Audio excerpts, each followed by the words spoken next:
Você está no Pode Ler e Escrever, o podcast literário. Por aqui, conversamos com escritores, profissionais do livro, produtores de conteúdo e amantes da literatura. Chega mais e aprenda com a gente. Bom dia, boa tarde, boa noite. Meu nome é Luiz Fernando e eu estou aqui hoje no Pode Ler e Escrever. Hoje estou com a participação do Miller Brito, autor, editor e membro nova-limense da Academia de Nova Lima. Fala, Luiz. Primeiro, muito obrigado pelo convite. É legal demais poder participar do podcast de vocês, do Juliano, toda a equipe. Muitíssimo obrigado pelo convite. Estou muito honrado de ter acompanhado o trabalho de vocês e tem sido muito legal. Ô Miller, me conta um pouquinho aqui sobre como que é ser editor na Sete Autores. Bom, a questão acho que nem só ser editor, né? Mas eu sou meio que igual o pai do Cris, cara. Eu sou aquele cara que tem 3 empregos. Editor na Sete Autores, né? Eu sou um dos 4 sócios da editora. Faço ali as diagramações, conduzo os procedimentos de publicação dos livros, mas também sou livreiro, né? Sou livreiro da Rede Leitura. E além de tudo, escritor, né? Então, assim, encontrar tempo para tudo é muito difícil, mas se a pergunta é sobre a edição, se é sobre editor, é muito legal, assim, você ter esse convívio com os escritores, né? Cada escritor já chega ali com questões que você precisa tratar, que você precisa resolver, para que você possa entregar o melhor produto possível, né? E a gente recebe pessoas de todas as formas, títulos de todos os gêneros diferentes, então é muito bom poder trabalhar com essa variedade aí de temas, né? Enquanto editor. A editora tem ido bem, a gente tem estado bastante feliz aí com o resultado. Não, bacana. Ô Miller, enquanto eu estiver falando das perguntas, eu vou aproveitar para mostrar alguns livros que passaram pela editora, mas eu queria te perguntar também sobre quais foram os desafios para você virar editor. Teve que estudar um pouco mais, teve que procurar alguma assessoria? Conta um pouquinho mais sobre essas questões, porque eu acho que muita gente tem curiosidade como funciona o editorial de um livro. Então, a dificuldade foi fazer na raça, né? Aprender na raça. Porque o que acontece? Isso começa lá atrás, enquanto eu já produzi os meus próprios livros. Como eu tive como é que eu vou dizer? É o autodidata mesmo, né? Essa loucura que está sempre produzindo os meus próprios livros enquanto autor independente.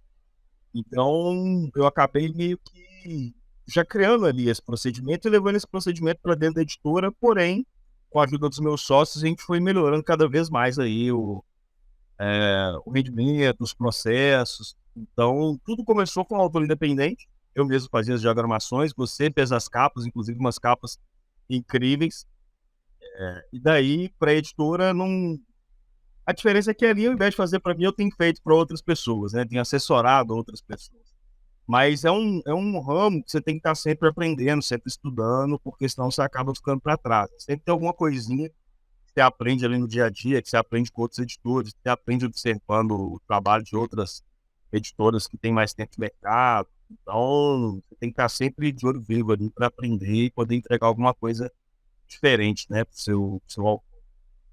Entendi. Não, isso eu falo que é um aprendizado constante o nosso trabalho, né? Porque para cada autor a gente tem um desafio diferente.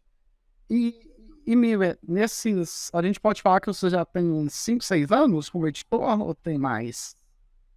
Não, considerando o período independente, tem até mais. Mas a editora ela tem 3 anos de vida, né? Exato. Então, vai fazer 3 anos, se não me engano. Então, é um tempo razoável. A gente deve ter mais ou menos aí uns 60 livros publicados, é uma média boa. A gente tem uns diversos. Então, é mais ou menos por aí, mais ou menos 3 anos. Mas como eu te falei, né? Como tudo começou lá atrás, com o meu vida, acho que eu tô com coisa Exatamente. eu lembro que queria muito publicar, e aí tava sem grana. Não me engano, você fez essa capa aqui na faixa.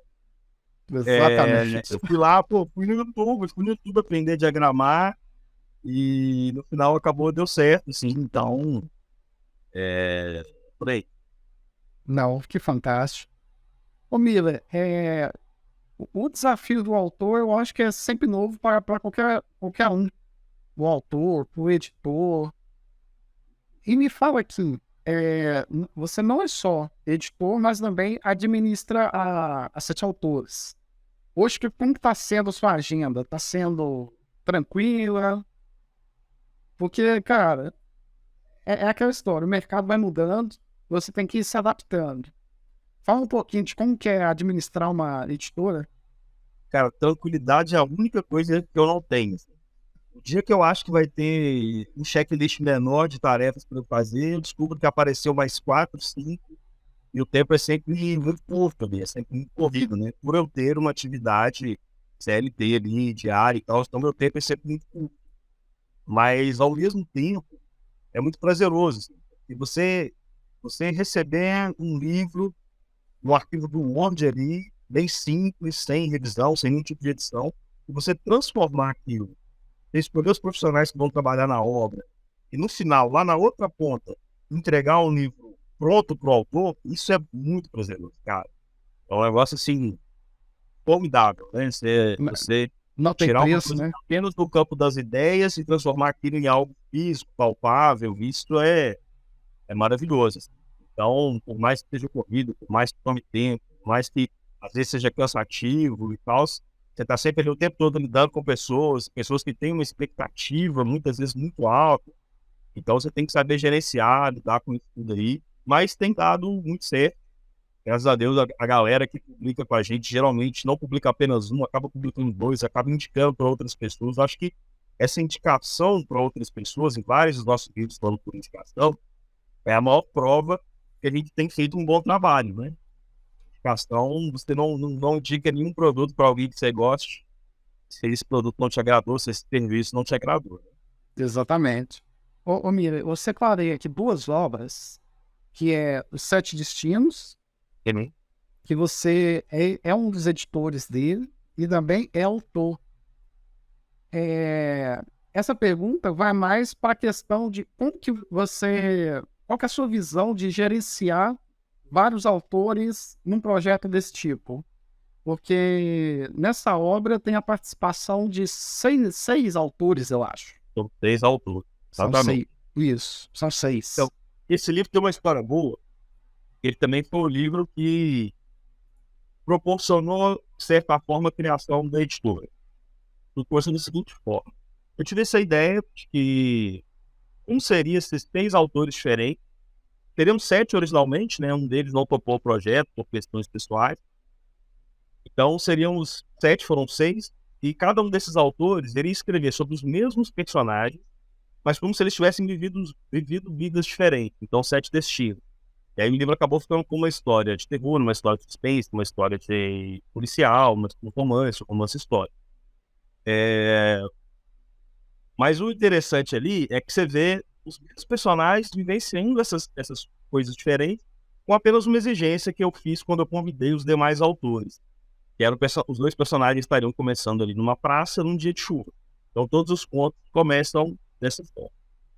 E aí, passado o projeto, a gente gostou ali de trabalhar junto.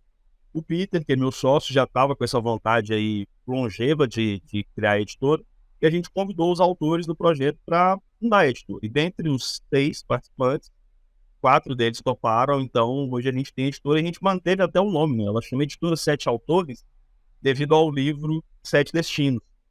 Então, 7 é um cabalístico bom aí, né? Um número Exatamente. que norte, então a gente manteve. Então a história desse livro é essa, acho que foi uma das boas ideias que eu já tive. E foi um prazer ter um livro aí com outros escritores que eu admiro tanto aí. Nossa, que bacana.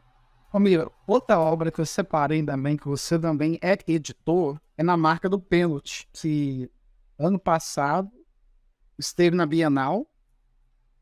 E assim, não é qualquer livro, né? Porque tem a participação de muita gente, tem a participação de um grande nome do mercado do futebol.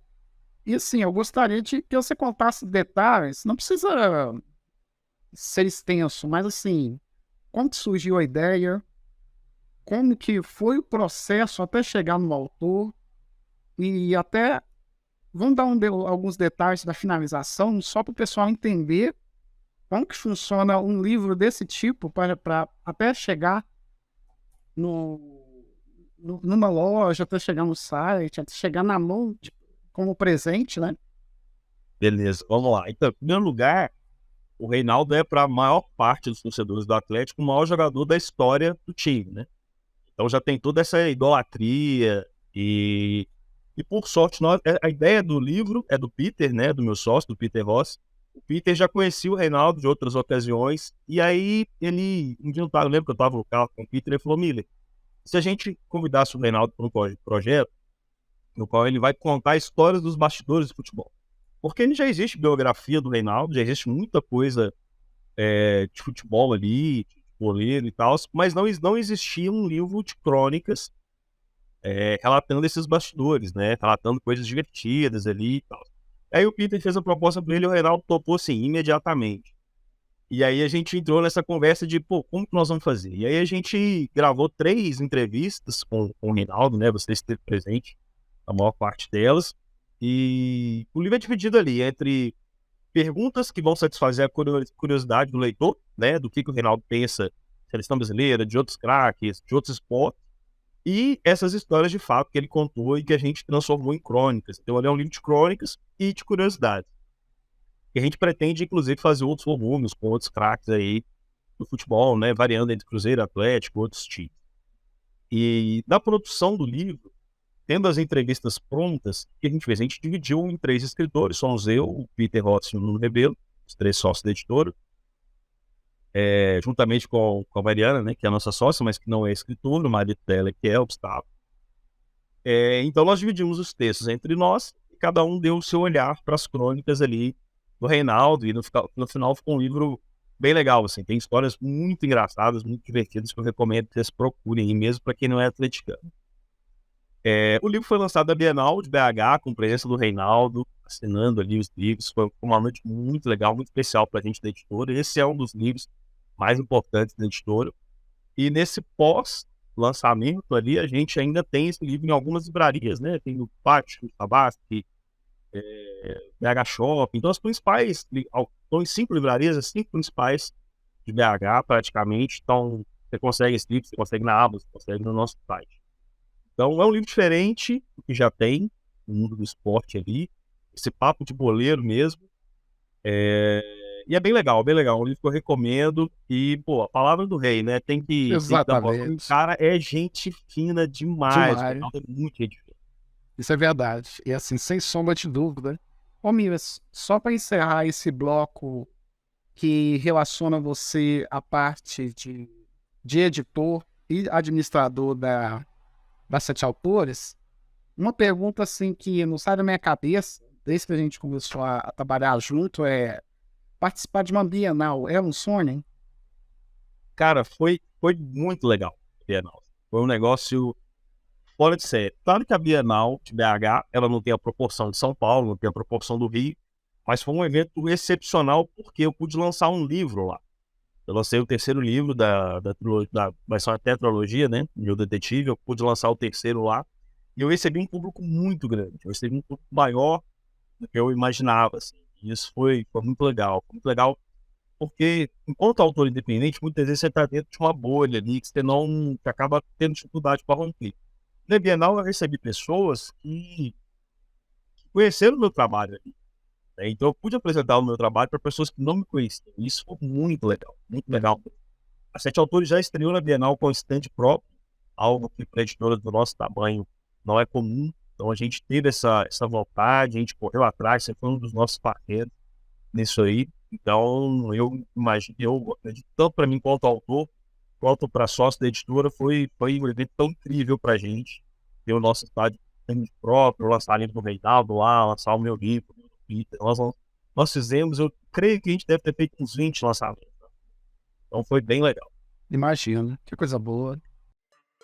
Conheça o Clube de Autores, a maior plataforma de autopublicação da América Latina. Somos mais de 42 mil autores e mais de 75 mil livros publicados. Entrar para o clube é muito simples. Primeiro, você publica seu livro online gratuitamente. Depois, você diz quanto quer receber de direitos autorais. Por fim, nós vendemos e você recebe o dinheiro direto na sua conta. Muito simples, não é mesmo? Então acesse o link aqui na descrição deste episódio e venha com a gente. Ô, Mir, eu queria que você falasse um pouquinho sobre a sua participação na Academia Nova Alimense de Letras. Cara, então, eu sou membro, né, da Academia Nova de Letras e ocupo a cadeira da Lúcia Machado de Almeida, autora do Escaravelho do Diabo, que é uma obra, assim, espetacular, que moldou minha infância, um dos primeiros suspenses policiais que eu li, juvenil ainda e tal, um baita de um livro. Ela tem uma obra muito extensa, é uma autora importantíssima e eu tenho esse prazer de ocupar a cadeira dela. E é legal porque Nova Lima tem um foco cultural muito grande, né? Uma cidade com uma veia cultural muito grande, mas não tinha uma academia de letras. Então, o prefeito anterior criou, foi um negócio assim, espetacular pra gente. Acho que coloca Nova Lima no mapa aí, culturalmente falando. E para mim é um prazer muito grande. Assim, eu não sou formado em letras, então a primeira coisa que eu pensei foi em recusar, porque a primeira coisa que eu pensei foi, pô, mas eu não sou formado em letras. E aí, conversando com um amigo, né, o Jade, um dos letreiros mais incríveis que você vai encontrar no Brasil, Exatamente. o Jade me disse, Mira, Machado de Assis não era formado. Então eu falei, pô, então já que tem precedente, um dos maiores escritores do nosso país, se não for o maior, então eu vou aceitar essa honra aí. E já são 2, 3 anos, se não me engano, que a academia tem sido bem legal. Nossa, que fantástico. E, Mir, como foi a repercussão da família, dos amigos? Porque, basicamente, você virou um imortal da academia, né? A gente brinca. Eu brinco muito com isso, eu brinco direto com minha esposa, eu falo que ela lembra aí que você é casado com um imortal. Mas foi muito legal, a cerimônia de posse foi muito legal. Recebi lá meus amigos, a família, o pessoal ficou emocionado, então foi bem legal. Que show. Ô, Mira, e a academia, ela passa por evoluções. De acordo com a nova gestão, tem novos desafios, tem novos processos. Você acaba ocupando outros espaços. Fala um pouquinho de como está sendo essa sua adaptação, por exemplo, dentro da academia, você como autor, como editor, como membro, porque, querendo ou não, tem uma renovação de pessoas. E acaba que você tem que se readaptar a cada período. Me fala um pouquinho como que está sendo isso, como que você pensa daqui a 5 anos, não sei se você vai continuar, mas é uma questão que muita gente tem curiosidade, então vamos falar um pouquinho sobre isso. Sim, eu pretendo continuar. É importante para mim estar na academia. Não só para currículo, mas acho que a academia tem tudo para transformar para melhor a vida cultural, literária de Nova Lima. E nós começamos com uma diretoria mais conservadora, no sentido dos diretores anteriores, eles terem montado a academia com base no que geralmente é feito em todas as academias brasileiras, ou seja, tem procedimentos ali de apresentação de patronos, de todos esses procedimentos, eles fizeram ali de forma bem conservadora, de forma correta. E agora, assumindo o Peter, né, no próximo, ele é um novo presidente da academia, e conversando com ele pensa em, de repente, sair um pouco da caixinha, em conseguir movimentar mais a cidade de forma culturalmente falando, de repente pensar em uma feira de livros para Nova Lima, quem sabe até uma Bienal, né? Enfim, o Peter, ele tem essa mente aí já, sempre pensando no futuro, sempre pensando em fazer coisas mais modernas, diferentes. Então, eu queria ter mais tempo para dedicar à academia. Infelizmente, já tendo aí 3 empregos é muito complicado, então eu contribuo no momento em que eu posso, né? E realmente tem sido bem complicado. Além da academia, além do trabalho como livreiro, além de escrever, ainda tem alguns projetos pessoais aí que eu tenho tocado.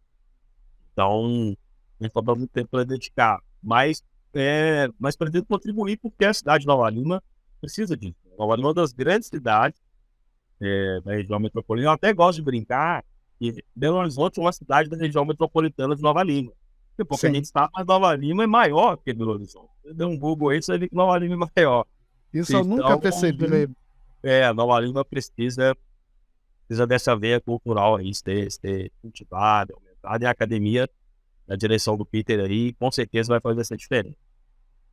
E hoje, dentro da academia, Miller, você ocupa alguma função específica? Cara, eu fui indicado para uma função, mas ainda não assumi. Sim. Uma função editorial ali, né? Ótimo. Eu não assumi, ainda não teve. Já teve a posse, mas ainda não teve demanda, né? Então a gente ainda não se reuniu, até a pandemia atrasou muito em relação à academia, a gente ficou parado muito tempo por causa da pandemia, sem poder se reunir, então esse processo acabaram ficando um pouco atrasado, mas estou ali no meio editorial e vamos ver o que a gente vai conseguir fazer de diferente. Não, fantástico. Ô, Miller, eu acho que muita gente tem curiosidade. Qualquer um pode ser membro da academia? Então, pelo que eu entendi, você tem que ter pelo menos um livro publicado e você tem que se submeter ali ao crivo caso haja uma cadeira em aberto. Né? Entendi. Então, uma cadeira em aberto, costuma haver uma comissão julgadora definida pelo presidente, né? E essas pessoas que são essa comissão vão avaliar ali os currículos, como se fosse uma empresa mesmo, vão avaliar esse currículo e vão definir ali se aquela pessoa está apta, né? E se vai ser convidada a fazer parte. Não, fantástico. Ô, Miller, e para fechar a nossa entrevista, eu separei uma pergunta aqui que... Essa pergunta eu acho que eu vou fazer para todos os editores, para todo mundo que é dono de editora, que é a seguinte: quais são os 3 livros que você quer muito editar? Pode ser de qualquer autor, 3 livros pode ser de qualquer ano, porque a gente costuma ter certas particularidades. Por exemplo, meu sonho é fazer uma edição do Pequeno Príncipe, uma versão diferenciada. Aí me fala um pouquinho dos 3 livros, pode ser de qualquer área, que você tem vontade de talvez fazer um remake, uma releitura. Entendi. Eu gostaria de trabalhar com caras dos quais eu sou fã. A gente está viajando aí nessas impossibilidades, esse realismo fantástico. Eu gostaria de, Stephen King, eu gostaria de trabalhar um livro dele, com certeza. Do Patrick Rothfuss, né, autor do Nome do Vento também, e do Dan Brown. Dan Brown são 3 caras que eu acho muito acima da média. Eu gostaria muito de poder trabalhar na obra deles aí, com certeza. Vou aproveitar e pedir um espaço, Luiz, para falar dos meus livros. Exatamente. Pode ficar à vontade. Você já tinha isso aí planejado? Não, isso Planejado, aí, eu cara. vou deixar conduzir. Pode ficar à vontade para divulgar, para falar onde encontra os livros, como encontrar, aonde te acha, quais são os canais de divulgação. Pode, assim, aberto. Boa. Então, breve, vou tentar ser breve, porque é muito livro. Mas vamos lá. Cara, minha história começou aqui. O Rede Neural, esse é meu primeiro livro publicado, pouca gente conhece. É um livro que eu vou reeditar, reescrever. Próximos anos aí eu quero publicá-lo novamente, porque assim, aquele primeiro livro no qual você está aprendendo, você está... coisa meio experimental, né? Então, o que a gente tem não é um livro que eu recomendo a leitura agora, eu recomendo que vocês esperem essa reedição, porque ela vai ficar top. E aqui, o Inverno dos Escritores Mortos, capa antiga, capa nova. E esse é um livro que meio que me colocou no mapa, digamos assim. É um livro interessante, é um suspense policial sobre esse assassino serial que mata somente escritores, da mesma forma que os escritores matam os personagens deles nos livros. Então, é um livro que a própria sinopse ela já cria essa curiosidade. Vão ser 4 livros, ele está no volume 3. É um livro que o pessoal costuma gostar bastante, é um livro que tem boas avaliações na Amazon, no Scoob. Então, recomendo aí que quem quiser conhecer minha obra, quem quiser procurar, que comece pelo Inverno dos Escritores Mortos. Nós vamos pra cá, né? Quando a gente está aqui, volume 2 e volume 3, Primavera dos Torreiros Macabros e O Último Verão do Detetive Bordado. Ainda dentro da série, né? Essa capa aqui também é sua, Luiz, que é Os Solitários, um livro, é um pouco pequenininho, faz parte do universo da série, bem legal. parte também. E o Parasita é um livro de terror, muito legal. E apesar dele ter um pouco mais juvenil, ele é meio que uma homenagem aos filmes de terror dos anos 80, 90, aquela coisa bem trash. Então é um livro para quem curtiu essa época do cinema ali de Fred, Jason e Invasores de Corpos, enfim, vai curtir. E Broken Sea, modéstia à parte, esse é um ótimo livro, um livro bem escrito, um livro que tem um final muito surpreendente, acho que é o meu final mais surpreendente está aqui em Broken Sea. Vale muito a pena conhecer, é um final que faz o pessoal cair para trás aí, bater a cabeça e entrar em coma. Mas a pena. A gente falou, né, sobre os 7 destinos, do qual eu Sete destinos. Então, o meu livro, posso dizer que é o favorito do inverno, que é o Alvorada do Tempo, o meu da trilogia. Esse livro é o seguinte, cara, todos os meus livros, eles foram escritos uma média aí de 4, 5 semanas, no máximo. Esse livro ele foi escrito em 8 anos, então são 8 anos ali de dedicação, limpando material, estudando, escrevendo. Às vezes você lê um livro, faz com que a qualidade do seu texto melhore, aí você vai lá e você quer reaplicar ali. Então, na Parando Arestas, 8 anos trabalhando nesse livro e finalmente, aqui já estou trabalhando no segundo, devo publicar. Minha intenção era publicar, né, até o final desse ano, vamos ver se vai dar tempo aí de um livro. E a novidade para o próximo mês é, se der tudo certo, lá, Cotidiano Fantástico. Esse livro de crônica de humor, estou estreando aí no humor desse livro. E vai ter o prefácio do humorista Renato Albani, os maiores humoristas do país, um cara gente finíssimo. Vai me dar essa honra aí de fazer o prefácio do livro. E tá muito divertido, esse livro tá muito divertido. São todas situações do cotidiano, o próprio nome já diz, né? Cotidiano Fantástico. São todas coisas mesmo do cotidiano que foram aumentadas aí numa ótica meio de reality fantástico. Tá bem divertido, então fiquem ligados. Meus livros vocês encontram na leitura em BH, na maior parte das livrarias de leitura em BH. Você pode também me chamar lá no Instagram, né? @MillerBrito, Miller com 2 L's, com 2 T's. Que a gente bate papo lá, eu também consigo fazer essa venda direta. Se não me engano, tem na Amazon também. Então, tá facinho de encontrar. Eu tenho tentado me manter produtivo, mesmo com tantas atividades. Demandas, aí. Né? Não, bacana. Ô, Miller, foi um prazer conversar com você sobre essa parte de editorial. E em breve a gente vai fazer mais um convite para você poder falar sobre a questão mais criativa dos seus livros. Aí a curadoria vai ser do Juliano. E assim, só tenho que agradecer. E muito obrigado, meu velho, pela sua participação. Que isso, eu que agradeço pelo convite, pela oportunidade e pela nossa parceria aí já de longa data, né? Que tem sido muito, muito produtiva. Tem me deixado muito feliz. Muito obrigado aí por tudo. Valeu. Até a próxima. E, gente, muito obrigado e até a próxima. Sigam a gente nas redes sociais. Todos os links estão no descritivo. Então, até a próxima. Muito obrigado, gente.